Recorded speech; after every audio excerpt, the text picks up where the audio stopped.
Good evening and welcome to the latest in the series, St. George's House in Conversation.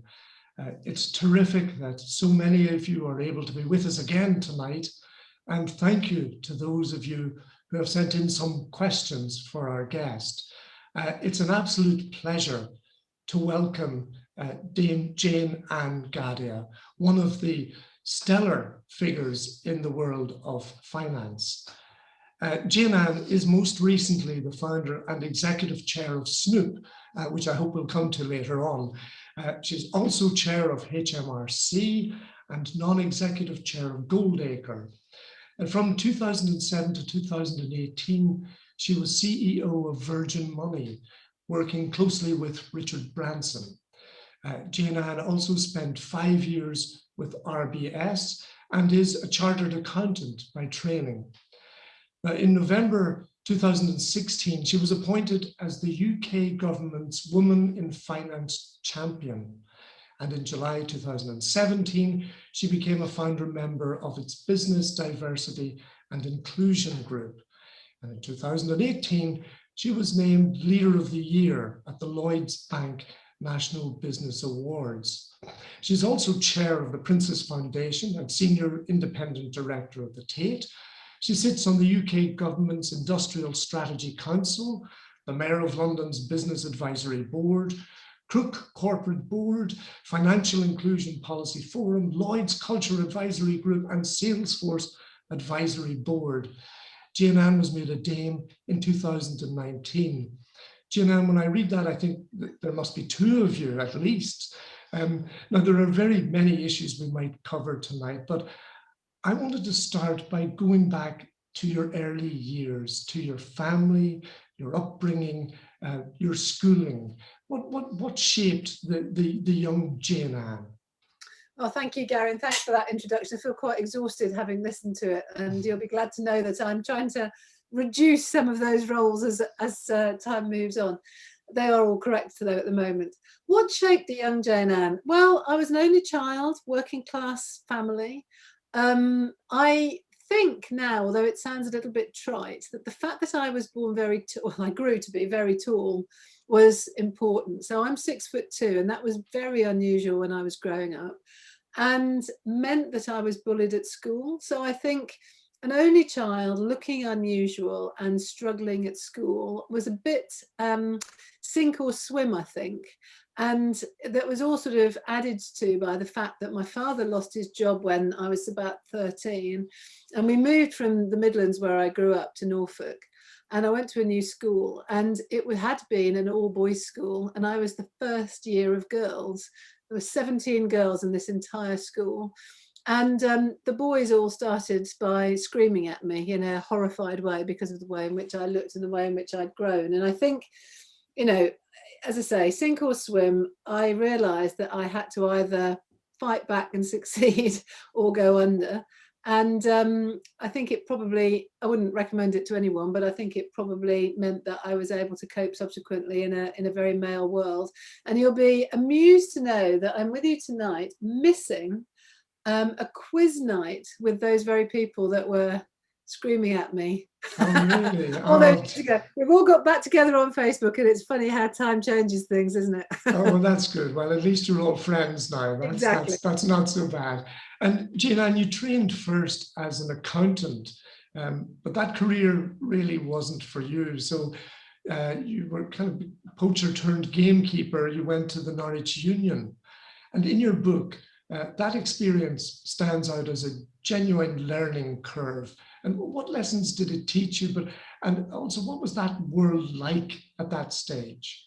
The accountancy world, or Norwich Union? The Norwich Union world. The Norwich Union world. Well, so let me go via accountancy, because my entire career really has been a series of accidents. And I fell into accountancy because I wanted a job when I left university and ran away with my soon-to-be husband, my current husband, my lifetime husband, who's Indian. And he would have had an arranged marriage if we hadn't found a way to escape that. And so we both needed a job, hadn't even really heard of accountancy. I'd studied history at university, but it was a job, it paid a bit of money, and it gave us some sort of structure to move forward from. And so I disliked accountancy for two reasons. I genuinely hadn't studied it before. I didn't know I had a mathematical brain. And I was subject, interestingly, having just talked about bullying, I was subject to racism at what was Ernst & Winnie at the time. Remember, there was an individual there who was very anti the fact that my husband was Indian. And so that was another very significant learning experience. And Norwich Union was actually one of the audit clients that I was looking after. And I therefore moved, both because I didn't think that accounting was particularly for me, and also because of this quite hostile environment at Ernst & Winnie. So I moved to Norwich Union. And I loved it. I realized that I liked business. I liked networking. I enjoyed meeting people.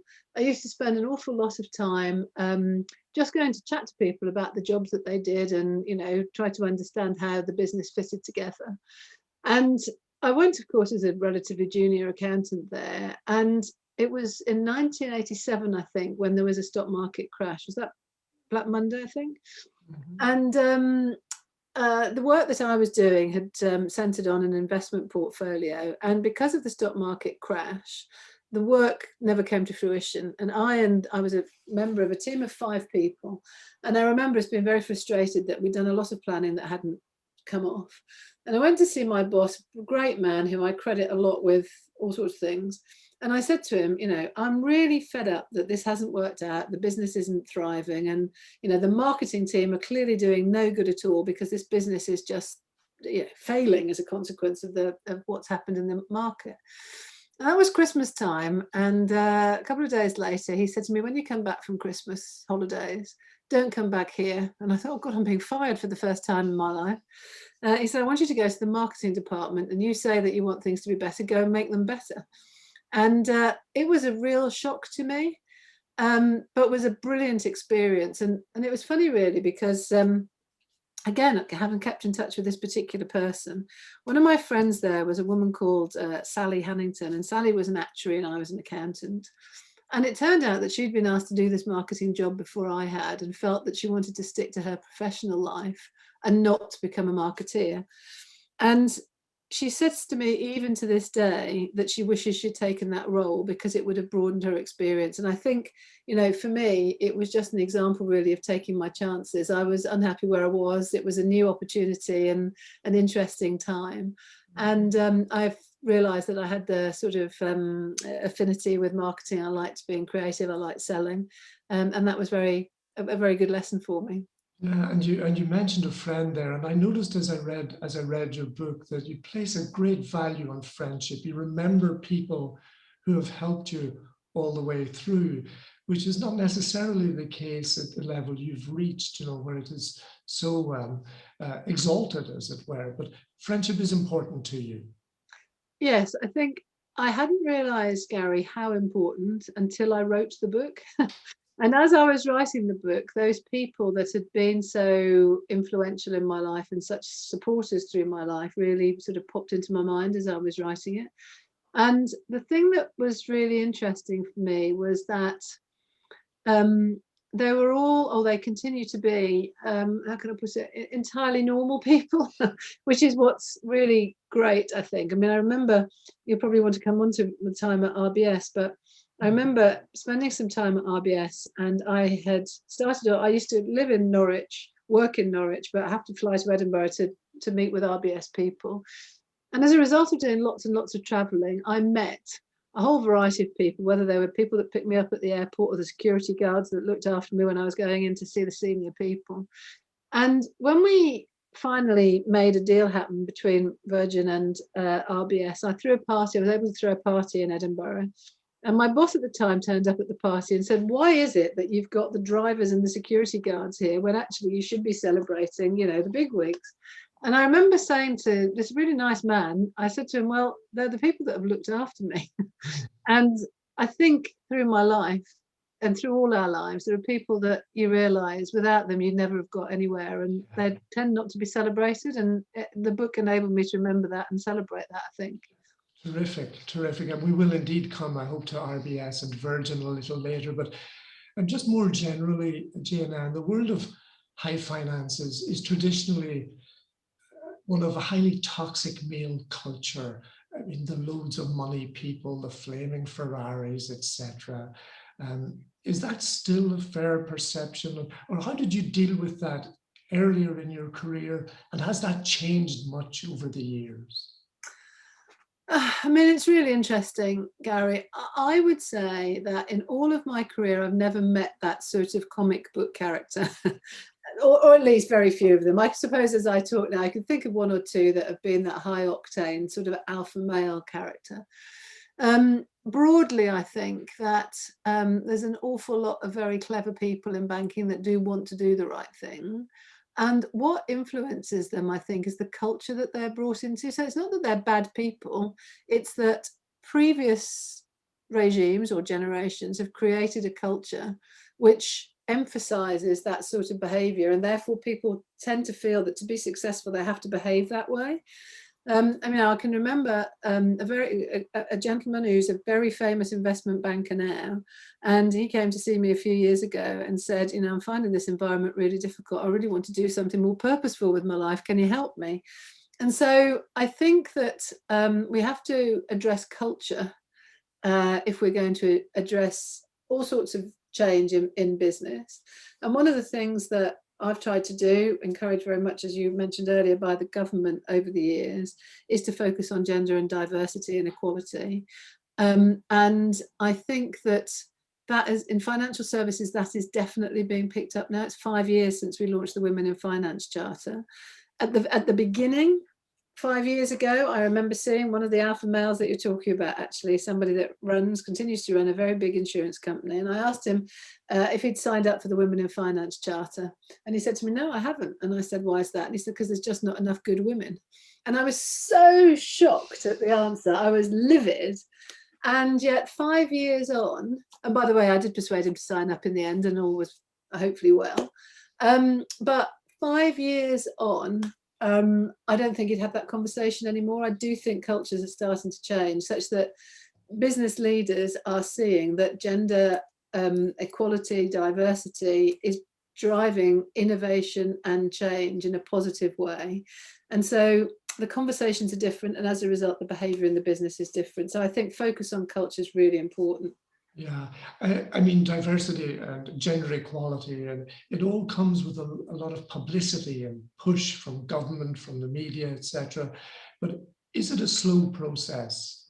You know, how will it get there eventually? Will we ever get to that target that you set of 50-50 gender equality?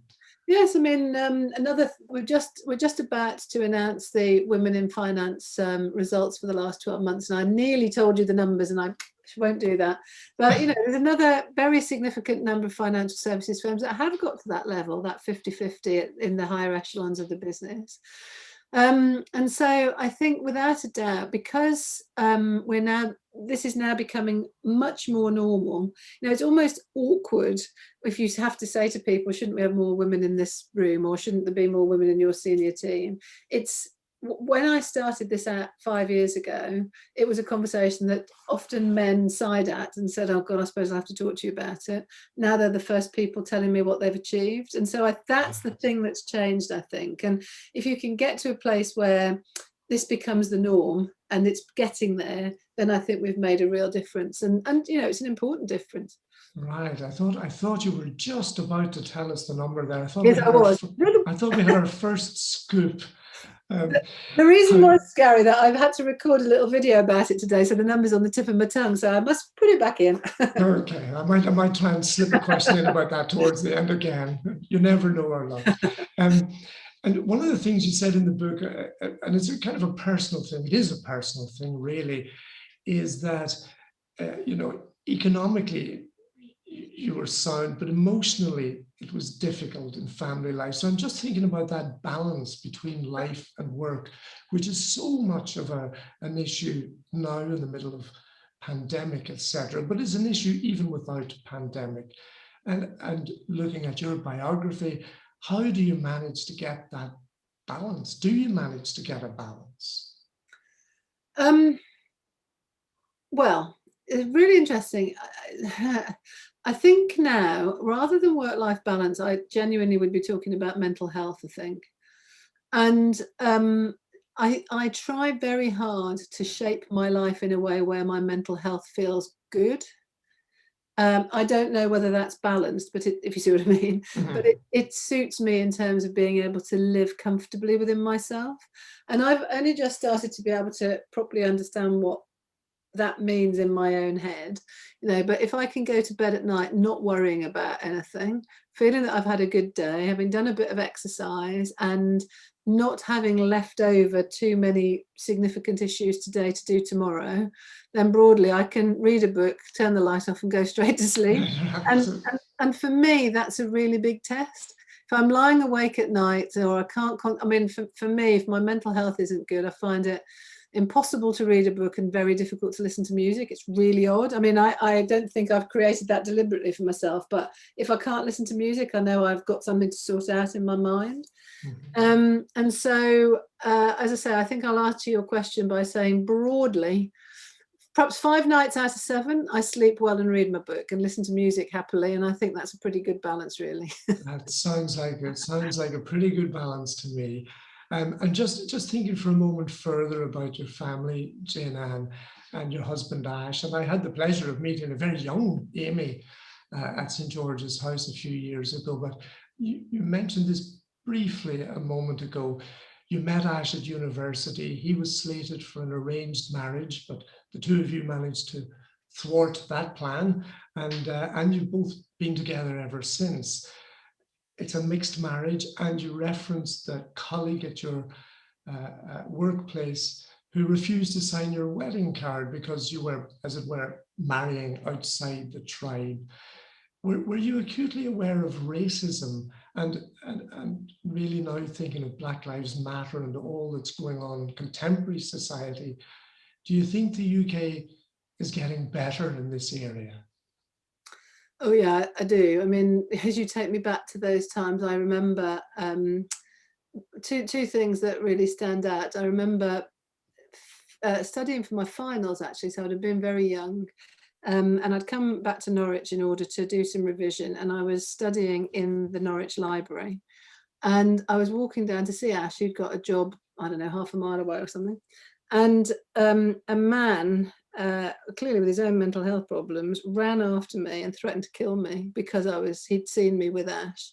And I was so astonished. I could not believe that somebody would want to hurt me or him.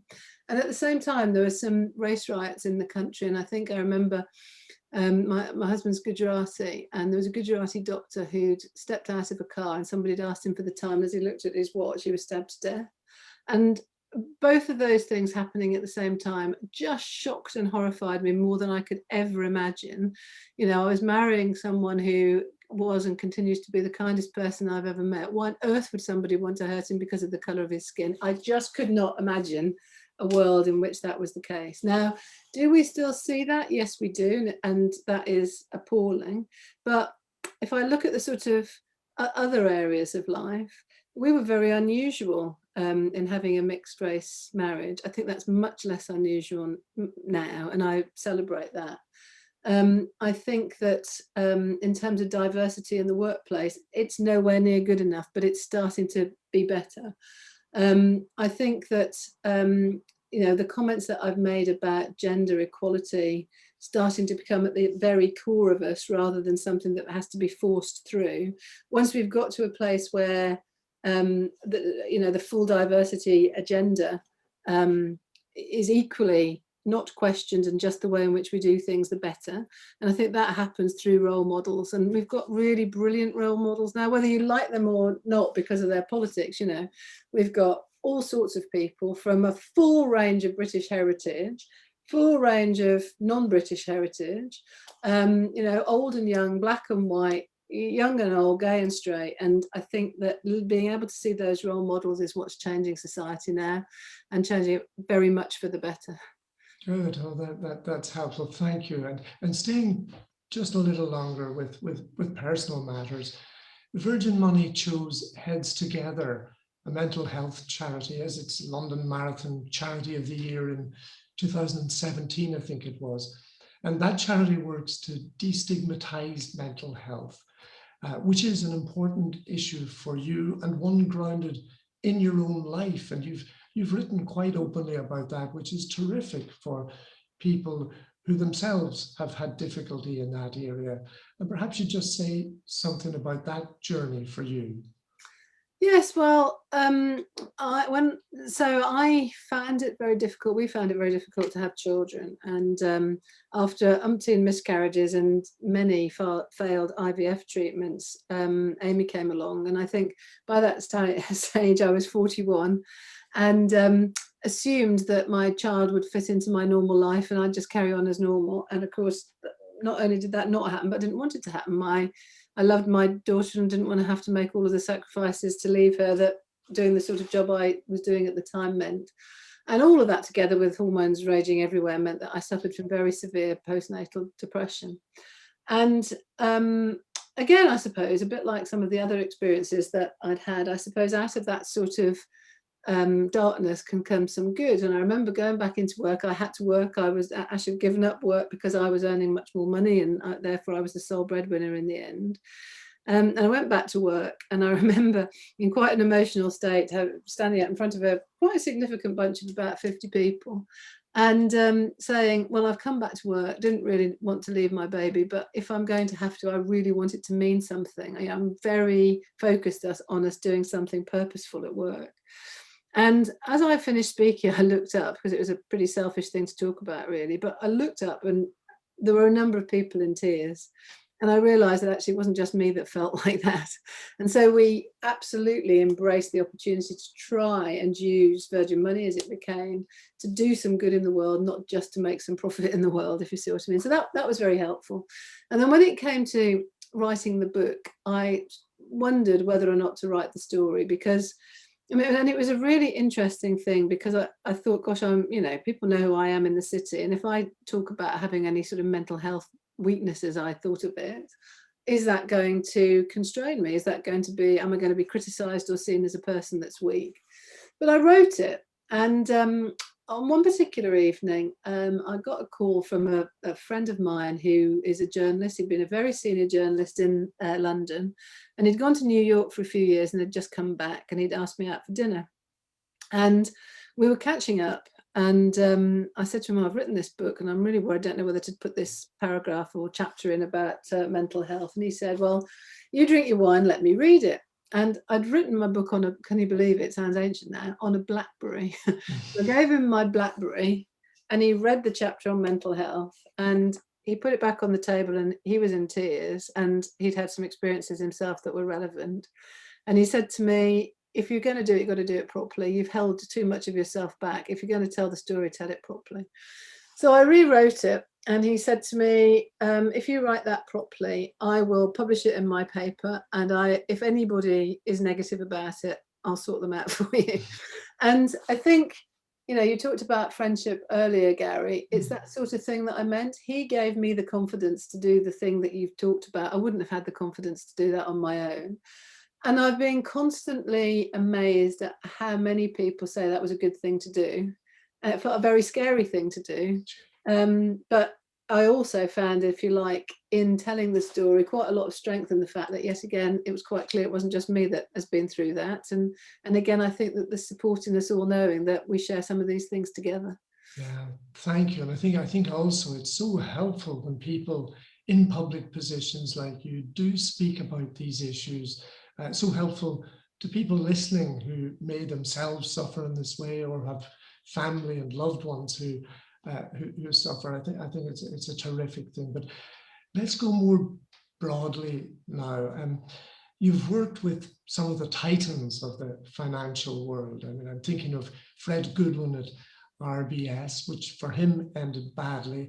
And of course, Richard Branson, who's been a huge guiding figure and continues to be a guiding figure in your career. I think people listening would be interested to know how that relationship came about, and really just what do you think his impact has been on the business reputation of the UK? Oh, gosh. Well, so if I answer the last point first, I think that the thing that Richard Branson has taught me, and I hope thousands of others, is that entrepreneurship is a exciting, sexy, good and thrilling thing. If you, you know, it's and something that's really empowering. So it's interesting to me that as I left Virgin Money, the thing that I actually did and love the most is set up my own business with some friends and ex-colleagues, and build something from scratch again. And as Amy, my daughter, thinks about what she's going to do post-university, it's interesting that her friends, I think, expect me to say you should go to an investment bank or something, and I say no, set up your own business, because I think there's nothing like having your own business and trying to make it successful and feeling that that ownership in the broadest sense of the word. And I do think that Richard Branson has helped us as a country to see some of the excitement around that, and I think he's been brilliant in it. I met him a lifetime ago. I met him in, goodness me, 1994. And it was an accident, really, because I was at Norwich Union, as we've discussed earlier. I'd handled a big, complicated project for them. And as a reward, the CEO had said to me, thanks for doing this big project for us. We don't know what to do with your career next. You work out what you want and we'll support you. And I was only 30, I think, and just over 30. And I didn't like that. I liked having a structure in my life, and I liked knowing where I fitted in a hierarchy, etc. But I went down to London one day, sort of trying to find the answer to this question. And on the train from Norwich to Liverpool Street, I bought a copy of Hello magazine. And on the front, and somebody found me this magazine, funny enough, for my book. And on the front of the magazine was Richard Branson on his Caribbean island. And I read an article about it, went out for lunch with this particular friend in London and said to this friend, oh, I've just read this article about Richard Branson. Wouldn't it be fantastic to work for Virgin rather than these big corporate monoliths? And this friend of mine said, well, how funny, my best friend's just gone to work for Richard Branson. Why don't I introduce you?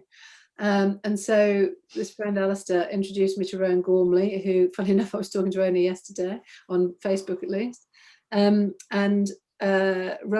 was a South African accountant, funny enough, who had come over from South Africa with his wife and young babies as they were then, wanted to be an entrepreneur. For one reason and another, knew Richard through mutual acquaintances. And Richard had said to Rowan, can you help me to think about where to take the brand outside records and travel?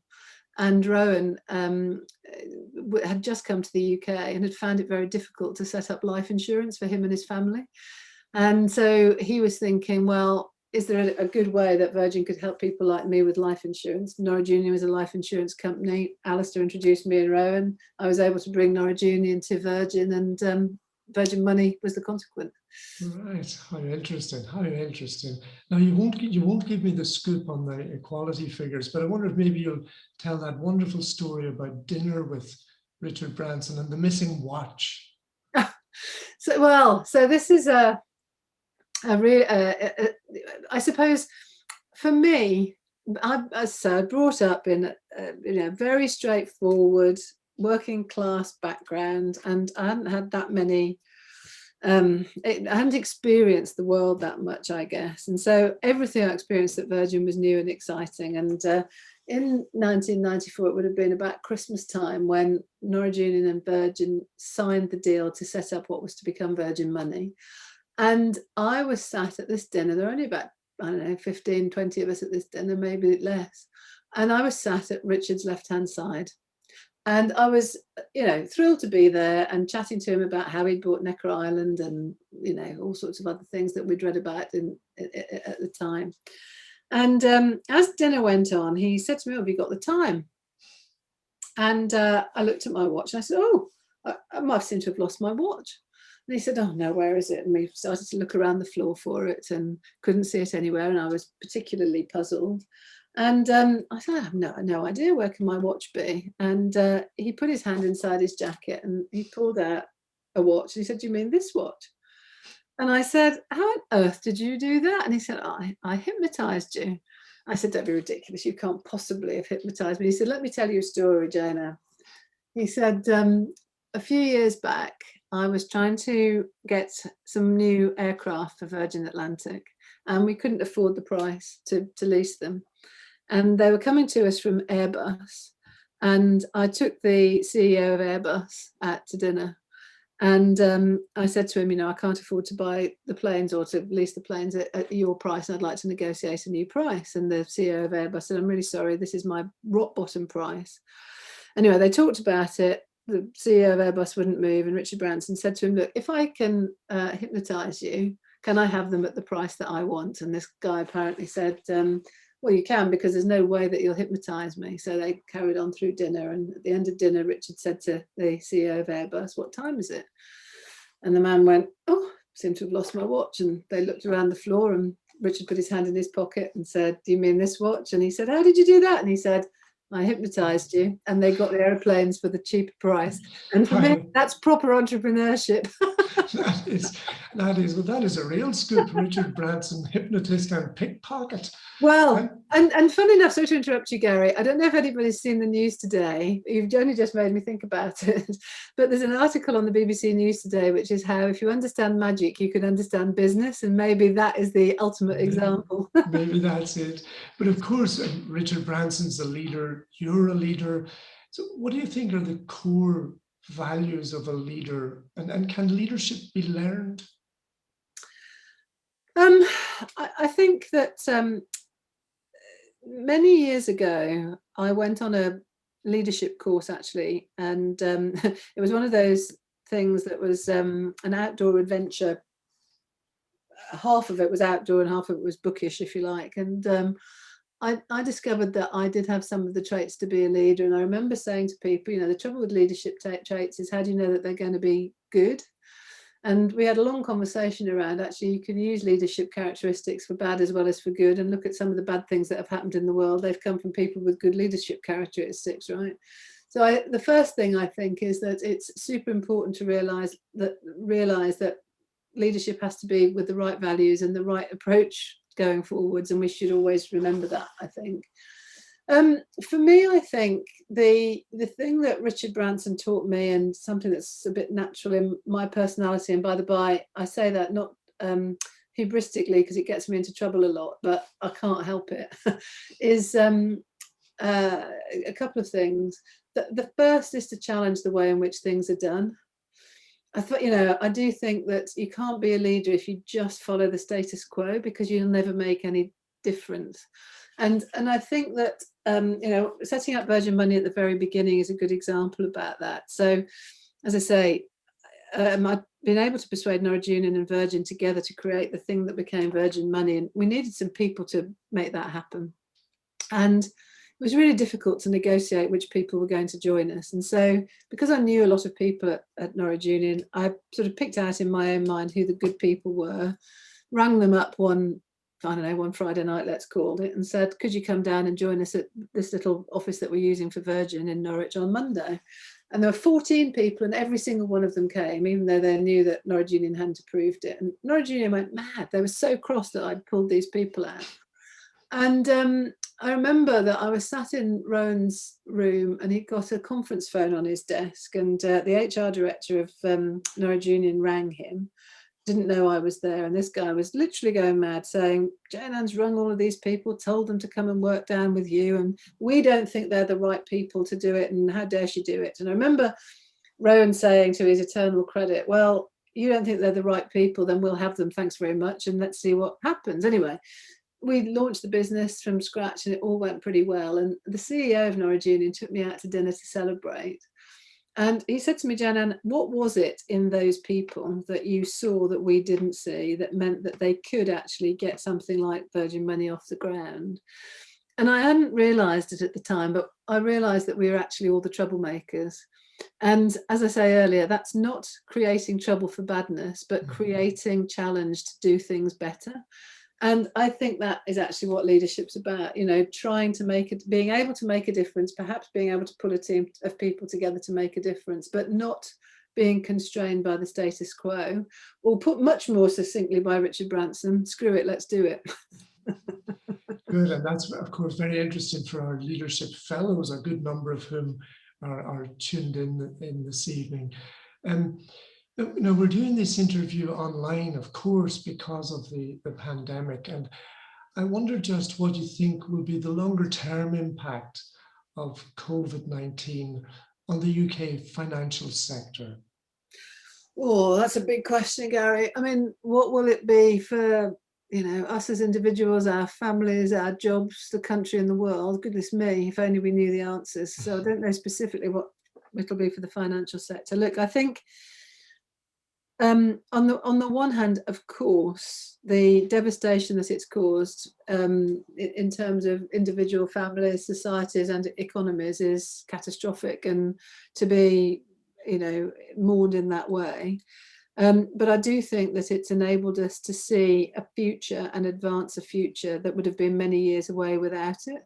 And so the development in technology, the ways in which we've supported each other as communities, the need to confront what's going to happen with our high streets, what's the future for urban living, what is the family role now? Is working from home going to be long term or not? By the way, I think it won't be, but that's just my view. I think the fact that all of that is advanced and being worked out will also advance some of the other questions, like when do we move to cryptocurrency? I'm sure it's inevitable, but and probably now it'll happen sooner than it might otherwise have done without the pandemic. I think that the advance of technology over the last 12 months, I said I thought that it had brought the world forward 5 years. I heard somebody recently say it's probably brought us forward 10 years. And so I think that, we can embrace that change and innovation and use it for good. And I think that will be, I hope, for the benefit of many, many people. I mean, my question in so many ways is, how can we use it to use in the expression at the moment to make sure that levelling up happens? Because I do fear social inequalities are going to be even more exposed as a result of the pandemic. But given the technology we've got, given the learnings that we've had, given the medical advances that this has enabled us to achieve, if we are able to bring them to be and to understand what we've got and to use that in a more holistic approach, then I think we should have a much brighter future as a consequence, if we've got, to your point, the leadership and the vision to take advantage of that. So I think I'm much more optimistic than pessimistic, despite the terrible circumstances that have got us here, that we have a bright future ahead because of what we've had to do so quickly. Good, and I think a good number of the topics you touched on there, of course, I think will feature in the St. George's House consultation programme once we get back to business properly. But I suppose if there's one good thing about this pandemic, it at least managed to knock the word Brexit off the front pages, although it is creeping back into prominence now, however.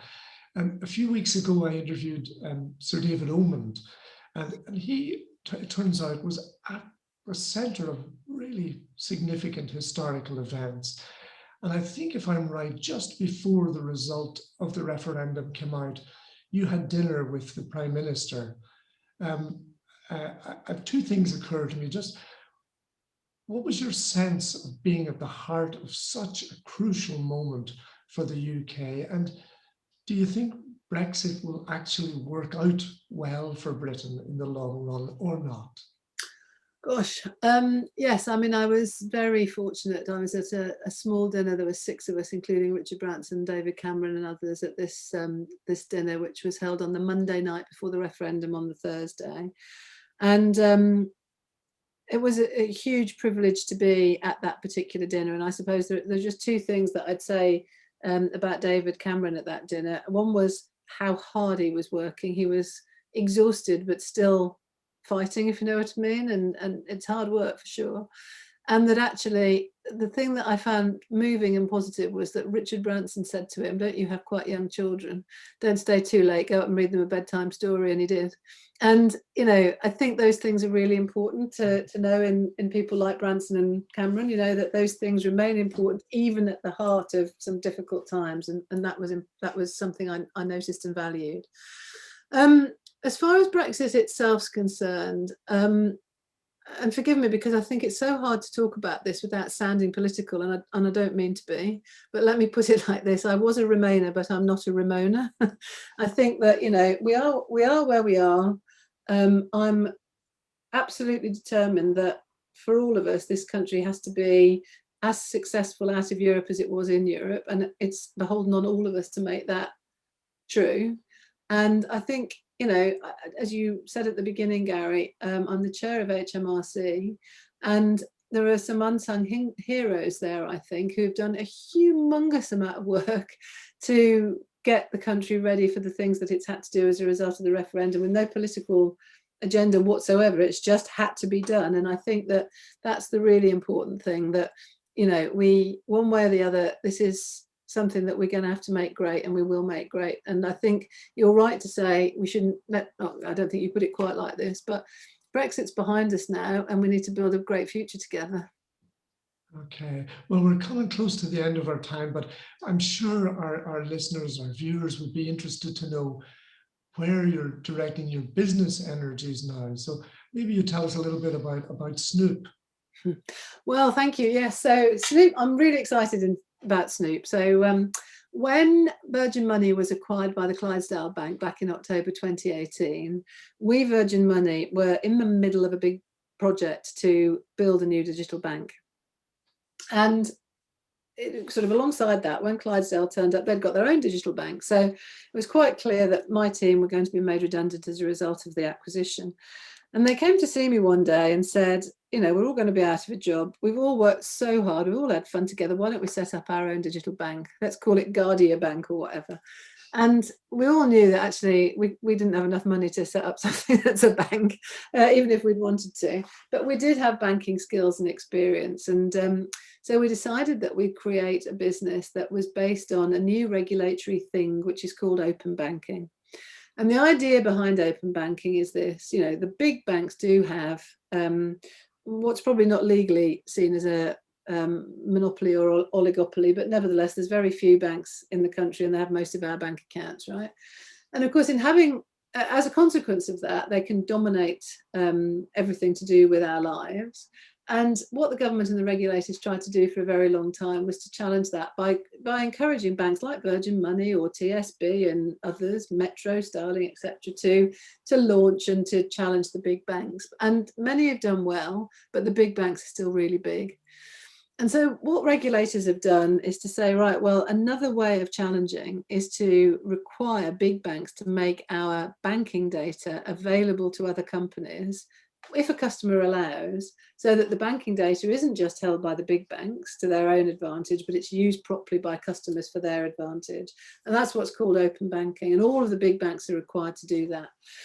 So we set up this business called Snoop. And the reason that it's called Snoop, it was originally a project name. And the idea was that we would use your data to snoop out the best deals for you, so that they're not sort of withheld from you because of the banking data. And having set up this project name, as people were talking to us about the business we were setting up, and we said, oh, we're working on this thing we're calling Snoop, they'd come back to us next time they saw us and not say, how's your new business, but say, how's Snoop? It's sort of memorable. And, you know, you need something like that if you haven't got very much money to build a brand.